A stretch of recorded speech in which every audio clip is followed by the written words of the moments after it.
Support for today's show comes from Shutterstock.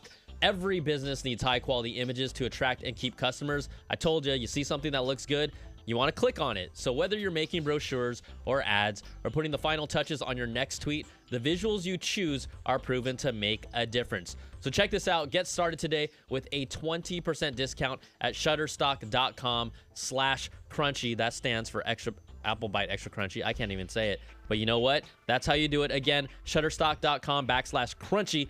Let's get to the show.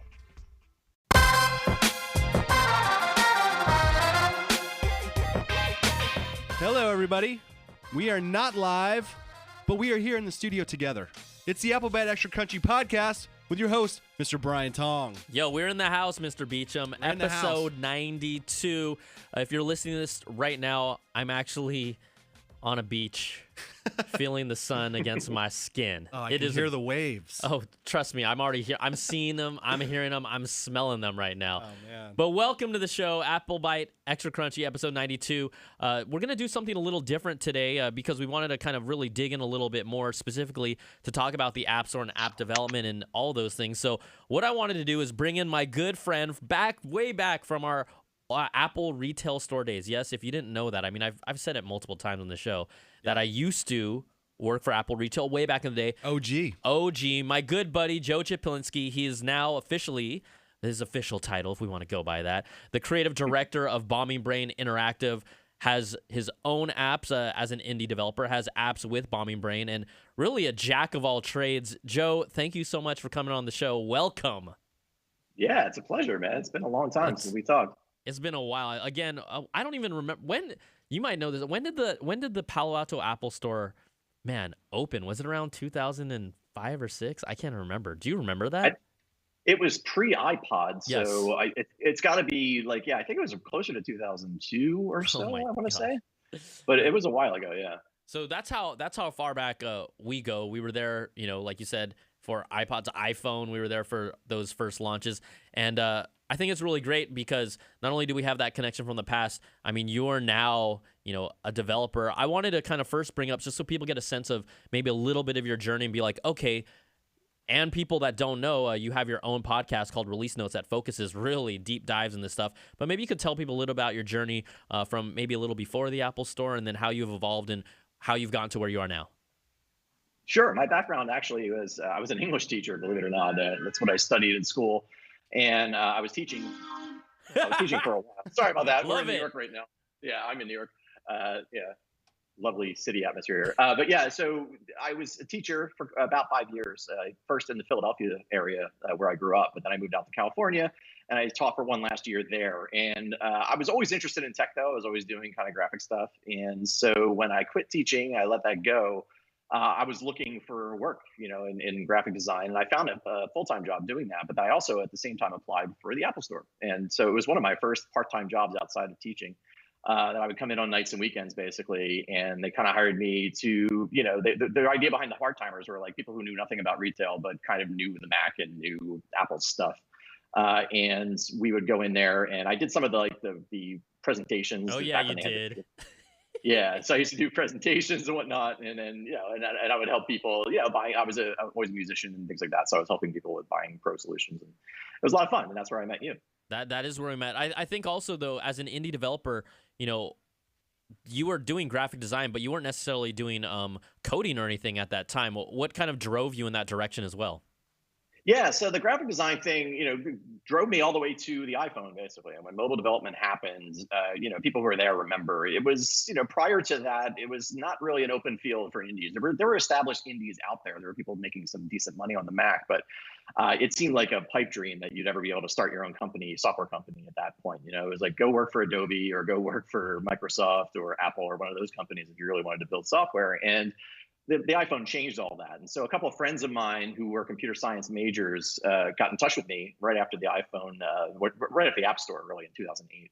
And they said, hey, we're building some apps. We need some graphics. We heard you're doing graphic design now. Do you want to help us out? And that's how I got involved with Bombing Brain. And I started doing graphics for them. And over the years, what ended up happening was I was doing the graphic design, and that was great. But more and more, I was asking lots of questions about code. And so the two guys kept bugging me and basically saying, you got to just start you got to start coding yourself. You're asking too many questions. You're asking all the right questions, and you're obviously interested in this. And so I started learning to code on my own. I built a few apps of my own, and it really helped me to be a better designer, but also to build my own apps, but then also to help them with code along the way. Now I want to drop a plug. At least one of the Bombing Brain apps is Teleprompt Plus, which is a teleprompter app, which a lot of people now, you see a lot of people on the go. Although, yeah, you can talk to your phone or to a camera on the fly, there is still more than enough reasons or uses to actually have a teleprompter type app on their phone. Can you name drop some of the other apps that you guys at Bombing Brain have, and as well as maybe some of your indie apps, just to give people a sense of like, okay, this guy has more than just like one app under his belt. You know what I mean? Yeah, well, Teleprompt Plus is the big one, and that is the one that we've had the most success with. And yeah, you're right. I mean, we've got senators, we've got lots of people using that app, and it's it's pretty useful, and it's had a great amount of success for us. But we also built another app called Set Lists, which is similar. It's kind of a lyric prompter, more for musicians and bands. And that was actually my original idea. When the iPad came out, we all kind of did a powwow, and we said, well, what should we build for this new thing? And I came up with this idea of like, whenever I'm performing on stage, I can't remember lyrics, so it would be nice to have the lyrics up there. And so we kind of molded that idea into a standard kind of teleprompter and built that first. And then after a while, we decided to go ahead and try the Set Lists app as well. And that's been doing well for us. Lately, it's been growing quite a bit, and musicians are getting to use it quite a bit, and it's really helpful. So you can put your chord changes in there. You can also put your your lyrics, and instead of it scrolling constantly, it's more like a cue card system where you see one verse at a time or one chorus at a time, and you advance it either with a foot control or with a simple swipe. So that's done really well for us. In addition, I built a few apps on my own. I built a little timer app called Fin, or Fon if you're French. But the idea is basically, yeah, like Fin. Fon? Fon? I just want to pronounce it properly. Fon? Okay. Yeah, like finale, PD. But the idea is basically when I was giving presentations, I still like to present on stage. So the old teacher in me, I was having to practice a lot, and you have to do it exactly a 45-minute talk or a 30-minute talk. I needed a big giant timer in front of me to kind of tell me exactly how much time I had left. And when there's 10 minutes left, the screen turns green, and then when it's 5 minutes left, orange, that kind of thing. And so I built that, and that's been doing pretty well for me. I built that as a solo thing. I also have another one called X to Y, which is an aspect ratio calculator. That was the first app I built, sort of to help me when I was doing design work. That is absolutely impressive. I went there. I did go there. You did, yeah. Yeah, I did. Okay, so I wanted to dive into. Yes, they don't. They don't. So I wanted to dive into, for our listeners, and everyone is obviously excited about iOS 11 just because how it is obviously, no matter what, a new operating system or updated operating system for the iOS platform, and really does change how we use the iPad specifically. But I wanted to dig into the App Store because when I first saw it, I was actually a little frustrated for developers because I felt like, especially on the screen real estate of the iPhone, I'm like, this feels like it's an app store that has less discovery, but features because of kind of the cards, and it is a cleaner look, but features a way of like, is this mostly going to be more sponsor people, app developers with money that are going to be able to buy placement more than allowing the discovery to happen and really give indie developers, and I know they have an indie developer section here and there, but it seemed like there was less discovery. I'm curious, as a developer yourself, what are your thoughts with the facelift of the iOS 11 App Store and maybe how it might help you or hurt you? Yeah, talking to a lot of my indie developer friends, a lot of people have had that same reaction that you've had. And I understand it completely. Like, there is less on the screen at any given time. And so there are fewer things being featured at once. But as a designer, what I also know is that if you're seeing fewer things on the screen, that means each thing that's on the screen is larger. And so those larger features are going to catch people's attention better. I also like the design in that it feels finally like it's Apple. For me, the App Store always sort of looked like a bargain basement. They were cramming as much stuff in there. It was just a bunch of icons. And so people didn't have a whole lot to go on when they're making purchase decisions. And I think that really helped or hurt rather the amount of time that people are spending in there anymore. I don't know about you. I don't go to the App Store at all anymore unless I'm searching for a specific thing I've already heard of. I think what Apple's trying to do with this design is to get people back into a habit of just showing up, just like they did with the Apple retail stores. They bucked the trend. Everyone was telling them, oh, you gotta pack as much product into every square inch of the store as you can. And Apple said, well, no, we're going to have giant ceilings and like put 5 products out on this thing and have these giant, clean tables with only 4 things out on them. And people thought they were nuts. But the Apple Store has become a place that people hang out. And I think they're trying to do the same thing with the App Store, that they're trying to make it a place. That's why they're doing all this curated content. They're going to be writing these detailed, in-depth articles about different kinds of apps and stories about developers. They're just trying to get something, they're giving people a reason to show up in the store every day. And then the hope is once you're there, you'll start browsing again a little more. Now, unfortunately, what they don't seem to have addressed much is the search. And the search is still kind of, at least in the betas that I've played with so far, doesn't seem to have improved a whole lot. And so as long as that search is kind of a problem, I think discoverability is going to continue to be a problem. So I'm a little worried on that end. But, I know that Apple takes its time and, people complain for years and then suddenly they just one day wake up and just say, hey guys, guess what? So I'm waiting for that day. Maybe it's iOS 13 or 14 when they're like, we totally rewrote our whole search engine. But I have to think that they're working on that. But, I think the improvements overall are going to be good for everyone involved. I understand what you mean. Like if you're a big multi-million-dollar company, you're going to get more, even more real estate than you're already getting, and the rich get richer. But that's the way the App Store is. I mean, one of the things we talk about on my podcast, Release Notes, all the time is that as an indie developer, you really can't rely on the App Store as a marketing tool. You really got to get people out there on your own and find your customers yourself and not rely on Apple so much. Yeah, that's a great point that you made just at the end of that. Shame on Brian, and we're going to talk about it more, but, you have this great podcast, Release Notes, that really digs deep into some of the things that we're touching upon now, but really digs deep into the life of an indie developer, the challenges, decisions that you can make on product from design standpoint, from functionality standpoint. Really, I mean, that's some great nitty-gritty stuff in that world. And honestly, more than anything, I learn a lot from just listening to a few episodes that you guys have. So people that are curious about app development should definitely check out Release Notes, and Joe is one of the voices of that show. The thing, though, the great point is what you just said. You can't rely on the App Store to get your product out there.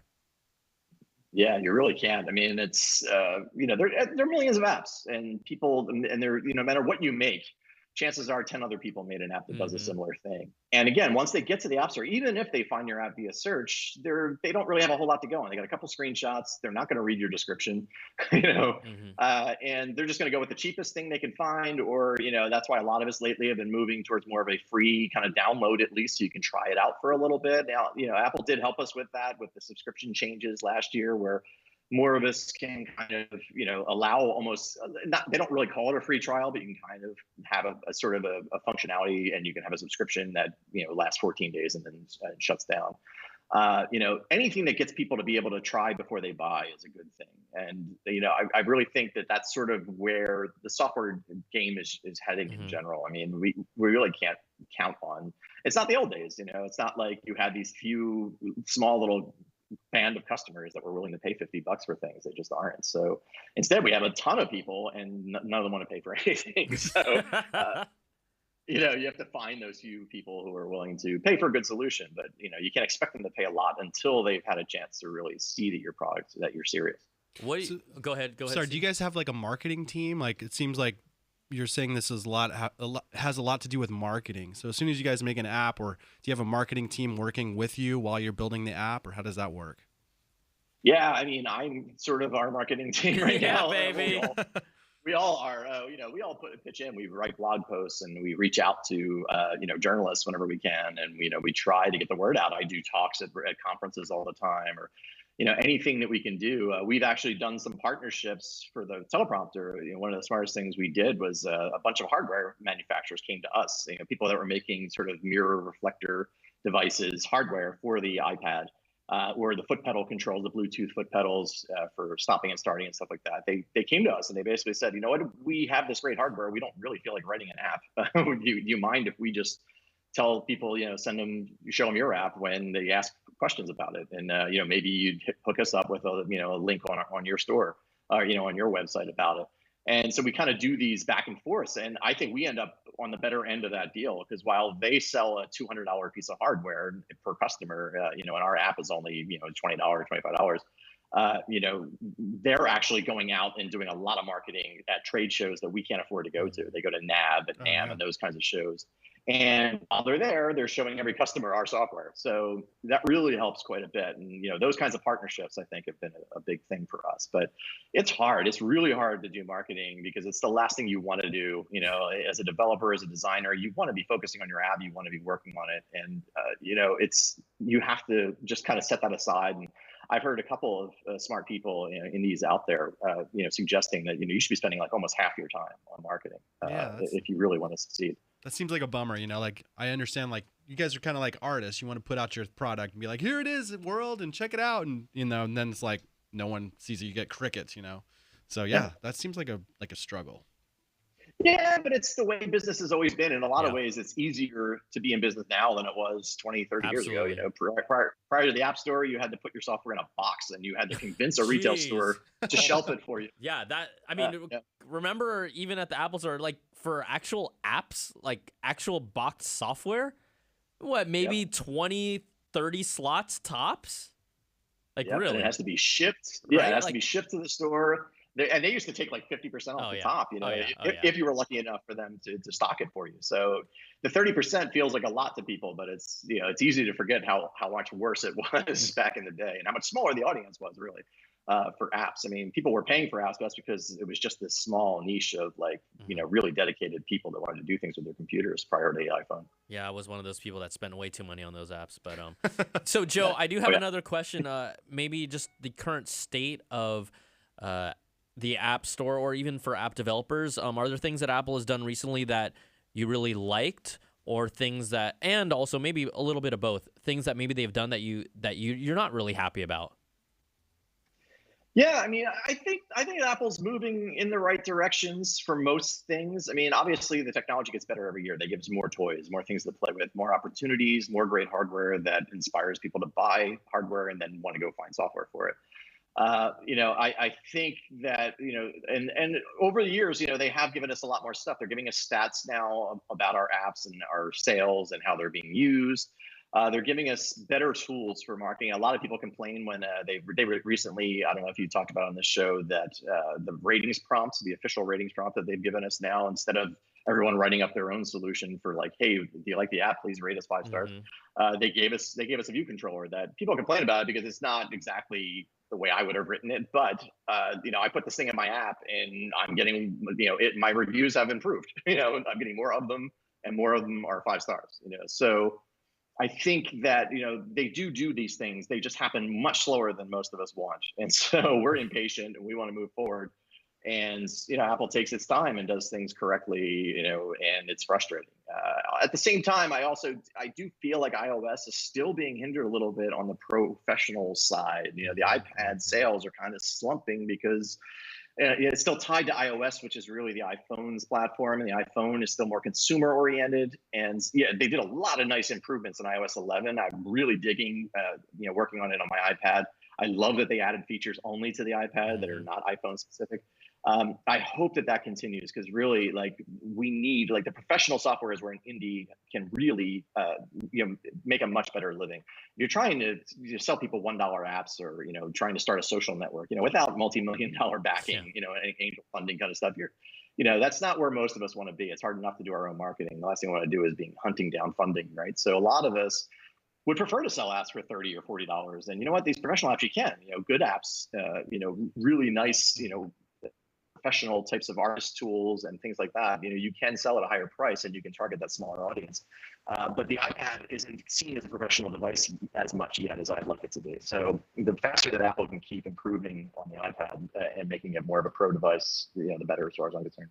Yeah, absolutely. I mean, I've been a big fan. People that know, I've been a big fan of the iPad from day one. I still love it. I right when the new iPad Pro came out, and then when iOS 11 was shown up, I'm like, finally, they're giving this product like an actual identity that makes it different from iOS. Not as much as you and I would like to kind of take it to the next level and really feel like, hey, we could maybe one day actually get an Adobe Photoshop app, but now it's, other companies have stepped in to kind of fill that void with Affinity Photo. But at least it feels more like a device that can do more. And hopefully they don't just stop at this. I would be disappointed though if like in another 2 years it's kind of the same as what we got now because they gave us so much more stuff. Yeah, yeah. Right. The last time they kind of gave us a little bit of iPad stuff, yeah, exactly. It was like 2 years before Like we split saw screen, another ooh, right? Yeah, It's like, ooh, yeah, exactly. Well, look out, Yeah, guys. it's true, and I didn't use it all that much Yeah, because it neither was did I. kind of janky. Yeah. Now the way they fixed split screen in the new version is much better, and like having the dock there and things like that are definitely going to make that more useful to me. I'm already using it more than I ever did, Yep. but I agree with you. I hope that this isn't like an every 2 year kind of improvement thing. I know the iPhones where they make their money, and they really need to Totally. keep on the top of that. But at the same time, it's the same thing with the, recently they announced they're going to do this iMac Pro, and they're kind of invigorating the Mac Pro program after like 5 years of that going nowhere.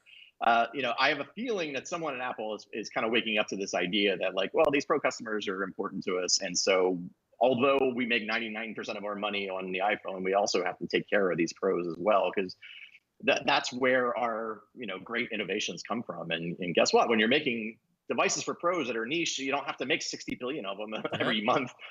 Then you can put higher tech stuff in them earlier without having to worry about the supply chain and everything else keeping up with that. So I'm hoping we'll see faster innovation as a result of that. So 27-inch iPad next year. That's my prediction. Baby, yo, table iPad. Coffee Yep, table yep. iPad. The Surface was getting there, but so we don't really see that table thing anymore. Yeah, get me there. Get me there. Like I'm a down. sit-down iPad, Oh, yeah, like a just get me- sit-down just get me there. Pac-Man, but iPad. Just get me there. Get me there. Joe, we're going to ask a couple more questions for indie developers. I know there's a lot of people that listen to our show. They're just basically, they love the Apple ecosystem and the things about it. We like to be a little more balanced and keep it raw and real with how we feel about some of the things they do. But for an indie developer or someone who's curious about that, what are some, maybe a few bullet points that you can use as guidance for someone who's like, you know what, I kind of do want to make an app. I want to try an app. And what are some of those points that you would kind of say to someone that wants to dig into it, no matter what age they are? Yeah, first and foremost, realize that you can do it. I used to think that development was magic, just like a lot of people do. I would watch developers and like I'd say I designed something. I'd say, here's what I want this button to do. And like 5 minutes later, it'd come back to me and it was working. And I thought, wow, I don't know how to do that. Mm-hmm. So that must be crazy hard to do. And then I started learning development. And I really think with tools like Swift playgrounds, I've run through the playgrounds. This is after I learned all my development on Objective-C, but I figured I wanted to dig into Swift. Let me just download this app. I know it's like kind of geared towards kids a little bit, but it'll be fun. And honestly, there is no barrier to that. You can learn how to do this. So that's first and foremost. If you want it badly enough, you're going to stop and start a few times. Like the first couple of times I tried developments, I got really frustrated fast and I quit. Mm-hmm. And then I came back to it 3 months later and then I quit. And but eventually it does click, and eventually things start happening, and it's an amazing feeling when you're working on something for hours. You're trying to solve this problem, and then you realize it was a simple little thing that you were missing. And instead of being angry at yourself for missing it for 3 hours, you're just amazed that it finally works. And it never ends with that. Development is a constant, fun thing to be able to coax these computers into it. So I'd say absolutely, if you want to do it, you should try it. You should experiment with it. Talk to people, find meetups. There's meetups all over the place in every kind of city. There's Cocoa Heads. There's other types of meetups. We even started a few of our own where we just get developers together and we just hang out and talk. Developers are incredibly generous people. They will talk to you and explain how they do things until the cows come home. And, they're more than happy to share their knowledge. They're like any other kind of scientist. And so it's really fun. They are remarkably approachable once you get to meet them. And so, yeah, if you want to do it, then the next thing is like, don't have expectations that you're going to make $1 million. I know a lot of people got into app development thinking that, this is my ticket. I'm just going to make an app. I'm going to sell it for $1 and I'm home free. And it doesn't really work that way. If you don't want to, make a living, that's fine. Like a lot of people make software. I made my little aspect ratio calculator because I wanted to learn how to develop, not because I'd ever think it would make money. And it doesn't make a whole lot of money. It makes me pizza money every month. But, hey, that's important, man. Pizza? Hey, that app gives you pizza a week. Free pizza a week. Yeah. Come on, Joe. Let's not undersell that, man. That's true. It's better than no pizza. Awesome. But the point is, I'm not. You set your expectations properly. If you want to start a business, go learn about business, and that's a whole separate set of skills that go along with, building an app. And honestly, that's the only way to make it as an indie in the long term. But that doesn't mean you shouldn't be playing with apps. I mean, lots of people put apps on the store for fun. They open source them, they throw them around, and they give them away for free. And that's part of the spirit of building things, and that's fine too. Maybe build a tool that you want to see that you don't see out there in the world, and who cares if anyone buys it as long as you get to use it. Awesome. Would you recommend that people get like a graphic design background or like learn anything? 'Cause I feel like that gives you an advantage, right? It certainly helped me quite a bit, and I feel like I still to this day care about those things. Like whenever I'm working on a team, I've done like contract work for people. Whenever I'm working on a team, I always like kind of team up with the designer right away, and I'll be like, "Hey, I'm your best friend because I know why you care about that being 2 pixels to the left instead of where it should be." And so I start, and that was one of the major reasons why I got into it. Is like I want to fix these things. I want these things to look the way I design them, and so. I think it does help quite a bit, especially when you're using Interface Builder, which is, the visual, graphical way of kind of laying out your views on an iPhone screen. And, the more you're using those tools, the more graphic design background you have, the easier it's going to be for you. I don't think it's a requirement, but it never hurts. I mean, a lot of developers really don't know anything about design, and they get along just fine. But I think the ones that do end up understanding their designers better, and they end up communicating better with their designers in the long run. Awesome. Well, Joe, I just want to say thank you again so much for your time and your knowledge. Can you talk about release notes a little bit to someone who may have no idea about it? Because I think it's better to hear from the actual person who's involved in the show. Yeah, sure. So it's me and Charles Perry, who's another independent developer. We met at a conference one year, and we were just chatting with each other. He's one of these really outgoing, gregarious guys. I'm one of these really shy people, but he's one of those guys that makes sure everyone has dinner plans. When you go to a conference, like, hey, do you know anybody? Hey, you want to come to dinner? And so I went to this dinner with him once, and we just had a good time. I didn't think anything of it. And 2 months later, he called me or emailed me, and he said, "Hey, you know what? You want to start a podcast?" I'm like, "Okay, why? Why me?" But he said, "No, I respect what you do, and you're an indie, and you've had some success with Teleprompter Plus, and so I want to talk about the business end of being an indie, because at that time, a lot of people were basically, you go to conferences and all the advice was just hire a designer and make a nice icon and you'll make millions. And it's like, well, that's not working out anymore." And so we wanted to talk about what actually is involved in trying to build a business. And to my surprise, I thought we'd get like 30 episodes in, and now we're on 200 and something. We've been doing this for 5 years. We started a conference a couple of years ago. So every October, we actually do a conference. This year it's in Chicago. It's sold out in like a week, which was amazing to us this year. So there are a lot of indies out there who want to build their business. And so, we're doing talks. Instead of talking about Swift, all our talks are about marketing, or they're about, building teams and communication and writing and email strategies and things like that. And it's grown into its own kind of community and its thing. And we're really enjoying it. That's awesome, Joe. Congrats on all that success, man. That's the power of the internet, baby. That's right. That's the power of the internet. So thanks again, Joe, for hanging with us. Everyone, check out Release Notes, and you can follow more of his work there. We're going to take a quick little moment to say bye to Joe, and then we're going to come back and address and answer your voicemails, because you know how we do. This show is all about you and us together as one. Thanks a lot, Joe. We appreciate it, buddy. All right. Thank you. Thanks.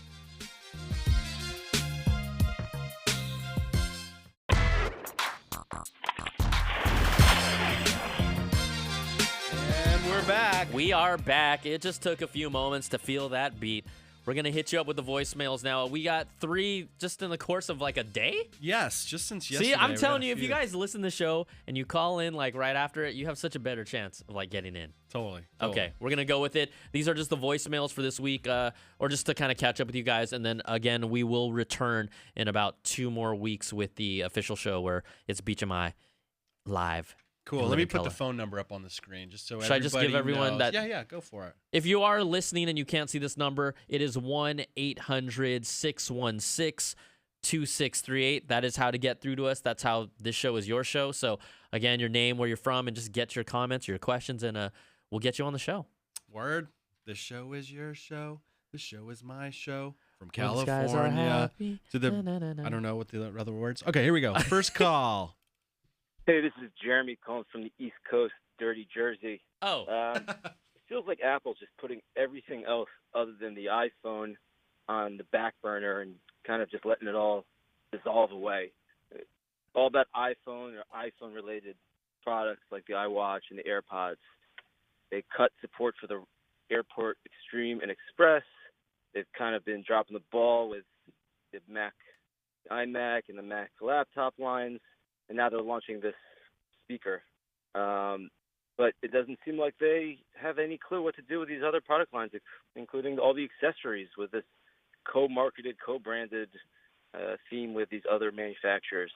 Why can't they make up their mind here and just, decide they want to make one or two or three great products and forget about the other ones? All right. Thanks a lot. Bye.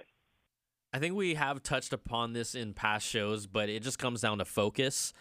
And when you named even just for the iPhone, you're like, they have the watch, they have the AirPods. Like, just think about this. Just the iPhone alone already has two very key products that surround kind of the ecosystem of the phone. There's a reason why the Mac has been neglected, but now they're starting to be like, oh, we need to pay attention to our pro customers, just like Joe earlier said in our conversation. So it takes them a long time to kind of, what we like to use that word in Silicon Valley, pivot. And I think that they've just are spread too thin with all these different categories that unless they increase their headcount by double, they aren't going to be able to keep up with the demand. So we'll see how it plays out really in the next 2 years, if we can be wowed by this new Mac Pro and if they'll show love, even from a software development side. We talked about the iPad Pro. Hopefully that it'll see more changes and won't just get this bump up, and then in 2 years we see another bump up. That's just an indication of just how thin they're spread and a lack of focus, because if you look at even something like their iPhone line, what we have, the entry-level model, which is, I guess, a 6S right now, which is like the cheapest model available. Then you have a 7, you have 7 Plus. You have multiple models of the phone in sizes as well. So it's just all those things combined, and that's just for one product line. So we'll see if they can get targeted a little more focused, or you can't do everything. That's the problem, and we've seen that from other companies that just can't do everything. Yeah, Joe said something during the interview that Apple likes to take their time and move really slow and get it right. I've never noticed that before. Right? I've never noticed that. Which makes, and then he also followed that up by saying it's very frustrating. Yeah. But I mean, that makes sense. Like, they do take a very long time and they want to make it perfect and make it their way. Their perfect idea of perfect, yeah. So yeah, but it is frustrating. Oh yeah.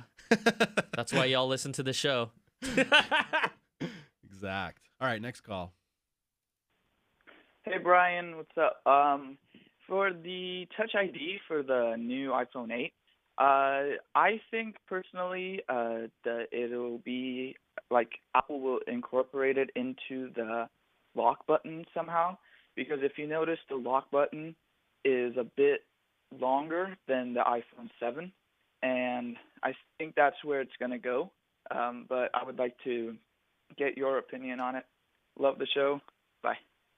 Thanks for calling in. I don't know if it's, we've heard kind of things like that in the past, but at least based on the current rumors, there's no indication that that's what they're actually going to do. I think it's possible in the future, but right now, knowing, as things have lined up, whether or not we see it in this version or not, I still like the Touch ID, but if the face scanning works as well as we expect it to or hope it does, I think people aren't going to really care whether there's a Touch ID anything anywhere if this face scanning works as well as is believed to. We'll see about that, but at least for this next coming iPhone, I don't see them putting it on the power button. But you're right. There's space. I think also though the thing is that we've seen kind of fingerprint sensors in earlier phones from Japan where you kind of just slide your finger on it. It's about the size of a rectangle, and you honestly would need a little more real estate on there. But again, I just don't expect to see it this time. Maybe down the road in the future, it could happen, but we'll see. Yeah, after our podcast yesterday, the reaction in the YouTube comments was pretty big in regards to the facial recognition. And one guy, he actually had some good points. Rat Rod Studios, DRR Customs Limited. I think that's like his car shop or something. He said, how would you unlock the iPhone if you had sunglasses on or contact lenses, or you're outside in winter with a scarf and a hat? So you're going to have to take all this stuff off to unlock your phone.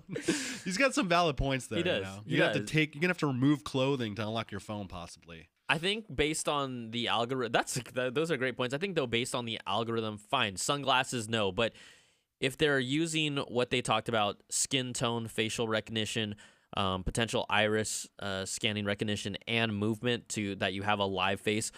I've got to imagine maybe a combination of, let's say, X number of data points from all of those combined is what will unlock your phone, right? So maybe, fine, not your glasses, but maybe if you're not your chin or anything or your cheekbones, but if it can see like your eyes, the fact that you're moving around, the fact that, who knows how the skin tone thing is. I don't think it's going to be like you have to absolutely have a completely 100% pure face unlock. We don't know. This is all speculation, right? Which makes it fun. But I think he makes a great point of like, what exactly are the conditions to do it? Yeah, that was a great comment. Thank you for that. Okay, let's go to the next call. Last call, actually. Hey, Beach and Tong. I love the show. My name's Lucas. I'm from small town Cedar Rapids, Iowa. My phone call this week is in regards to my current situation. I have the iPhone 6s Plus. I'm on the upgrade your phone every year program. And I was actually eligible to upgrade in March, but I chose to hold out for this next iPhone, the iPhone X. And I'm starting to get a little concerned. I see these rumors that it's going to be delayed till October, November potentially. I'm also seeing that a lot of people have been waiting to upgrade to this phone. And I'm concerned that I'm going to wait to upgrade to the next iPhone, and I'm not even going to be able to get it till February or March anyways, which at that point, maybe I should just get the 7 Plus now, and then a year from now, I can get the iPhone X. You see what I'm saying? Or get whatever the next one is even. So what do you guys think I should do? My wife is no help in this situation. She's not telling me anything. So just let me know what you guys think about it. And remember, only you can prevent forest fires. Thank you. Smokey, thank you. I could tell you a way to prevent forest fires. You can't call your wife out on the Apple Byte, because if she listens, because I know she obviously totally listens to the show all the time, clearly. Yeah. He's calling out his wife on that. Look, I've talked about this before. A lot of people that are on the every year iPhone replacement or upgrade program, although you're on it, typically from what I've seen and heard is that even though you're on that plan, it doesn't necessarily mean you're going to get that new upgraded phone on day one of the launch. Yeah. Like a lot of people said, oh yeah, I'm on the upgrade plan, but it took a week or two before I even got it. I mean, it seems like if you're on the upgrade plan, you should get it right away. Like you would think you would get walk priority. around like it's a trophy. Be like, look, I'm on the upgrade plan, guys. That's like incentive to sign up, buddy. You would got think it day one, buddy. You would think so. You would think so. But no, that isn't the case. You're second tier. Yeah, you're there, but you're second tier. So even if you wait out, it doesn't mean you're going to get it right off the bat. If you do upgrade it now, I don't know if it actually resets that 1 year time period now. I actually don't know the conditions of the program exactly to the T. So either way, if you wait it out, you still may not get the phone when it comes out right away. Yeah. And then there's a possibility they're not going to have enough in stock. Like that's what happened with the larger one. Yeah, exactly. And the rose gold one was like gone. Like no one could find that. So then they were settling for different colors they didn't want. I unfortunately had to settle because they didn't have rose gold. Not. I'm fine with my space gray. Yeah, cool.